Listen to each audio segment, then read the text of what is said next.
85 रुपियाँ कति 85 85 अँ के 85 50 अँ के 85 भने 85 भन्छ त 85 को भन्छ त्यो इन्डियन भाषामा 85 भन्ने नेपालीमा 85 भन्छ कि तपाईँले कुरै बुझ्नु भएन 85 भन्छ त यार 85 भनेर सिकाएको थियो हामीलाई त त्यो गुरु लाडे सरहरूले उसले त 85 भन्छ फेरि कोहीले 85 कोहीले 85 के हो म्याटोमी है मलाई त 85 नै लाग्छ है 85 चाहिँ भन्छ त भन्नलाई होइन मलाई चाहिँ त्यो इन्डियनहरूले चाहिँ भन्छ जस्तो लाग्छ कि 85 85 85 80 81 82 83 84 85 85 85 85 भनेको के हो भन्छ त ल मा अल्पत्र भइदिरहेको म त यार कहाँबाट हो जाने मा फोकस यहाँबाट जान मिल्छ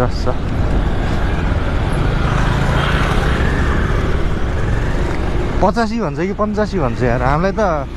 85 नै भनेर सिकाए जस्तो लागेको थियो है स्कुल पढ्दा